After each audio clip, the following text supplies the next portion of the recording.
காவிரி விவகாரம் தொடர்பாக ஆலோசனை நடத்த தமிழகம், கர்நாடகம் உள்ளிட்ட 4 மாநிலங்களுக்கு மத்திய அரசு அழைப்பு விடுத்துள்ளது. இதற்கிடையே மத்திய அரசு 6 வாரங்களுக்குள் காவிரி மேலாண்மை வாரியம் அமைக்கும் என மக்களவை துணை சபாநாயகர் தம்பிதுரை நம்பிக்கை தெரிவித்துள்ளார். காவிரி நதிநீர் விவகாரத்தில் உச்சநீதிமன்றம் இறுதி தீர்ப்பை அளித்திருக்கும் நிலையில் காவிரி விவகாரம் குறித்து ஆலோசிக்க வருமாறு தமிழகம், கர்நாடகம், புதுவை மற்றும் கேரளம் ஆகிய 4 மாநிலங்களுக்கு மத்திய நீர்வளத்துறை தரப்பில் அழைப்பு விடுக்கப்பட்டுள்ளது. வரும் 9ஆம் தேதி நடைபெறவிருக்கும் இந்த ஆலோசனையின் போது காவிரி மேலாண்மை வாரியத்தை அமைப்பதற்கான சாத்தியக்கூறுகள் குறித்து விவாதிக்கப்படும் என்று தெரிகிறது. காவிரி மேலாண்மை வாரியத்தை அமைப்பதற்கான பணிகள் தொடங்கிவிட்டதாக சென்னையில் புதிய தலைமுறைக்கு பேட்டியளித்த மத்திய நீர்வளத்துறை இணையமைச்சர் அர்ஜுன் ராம் மேஹ்வால் தெரிவித்திருந்த நிலையில் தற்போது மத்திய நீர்வளத்துறை சார்பில் 4 மாநிலங்களுக்கு அழைப்பு விடுக்கப்பட்டுள்ளது. இதற்கிடையில் சென்னையில் செய்தியாளர்களை சந்தித்த அமைச்சர் ஜெயக்குமார் மாநிலத்தின் உரிமைகள் பாதுகாக்கப்படும் என்றார்.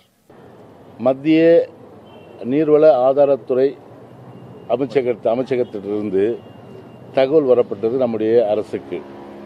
அதாவது வருகின்ற 9ஆம் தேதி அன்று பகல் 12 மணி அளவில் த பேசின் ஸ்டேட்ஸ் என்று சொல்லக்கூடிய காவிரி படுகை, அதாவது நம்முடைய 4 மாநிலங்களை சார்ந்த தமிழ்நாடு, கர்நாடகா, பாண்டிச்சேரி, கேரளா, இந்த 4 மாநிலங்களை சார்ந்த தலைமைச் செயலாளர்கள், அந்த துறை செயலாளர்கள் இவர்கள் வைத்து ஒரு கூட்டம் நடத்தி இந்த உச்சநீதிமன்றம் வழங்கிய தீர்ப்பை அமுல்படுத்துவது குறித்து, நல்லா கேட்டுங்க, இந்த கூட்டம் கூட்டப்படுகின்றது.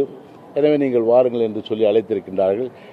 மாண்புமிகு முதலமைச்சர் அவர்கள் ஏற்கனவே கூறியதன்படி மாநிலத்துடைய உரிமை முழுமையளவிற்கு பாதுகாக்கின்ற அரசு அம்மாவுடைய அரசு.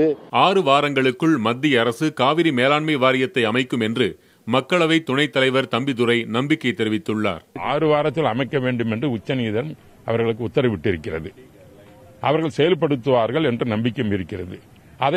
அதன் அடிப்படையில் தான் நாங்களும் அவர்களை நினைவுபடுத்துவதற்காக, செயல்படுத்துவதற்காக அனைத்து நாடாளுமன்ற உறுப்பினர்களும், அனைத்து இந்திய அண்ணா உறுப்பினர்கள் இந்த அவையிலே குரல் கொடுத்து ஒத்திவைப்பு தீர்மானத்தை கொடுத்து உடன் நிறைவேற்ற வேண்டும் என்று கருத்து வலியுறுத்தியிருக்கிறோம். 1974ஆம் ஆண்டில் திமுக தலைவர் கருணாநிதி நினைத்திருந்தால் காவிரி பிரச்சினைக்கு தீர்வு கண்டிருக்கலாம் என்றும், 18 ஆண்டுகள் மத்திய அரசில் அங்கம் வகித்த போதும் தீர்வு கண்டிருக்கலாம் என்றும் தம்பிதுரை விமர்சித்தார்.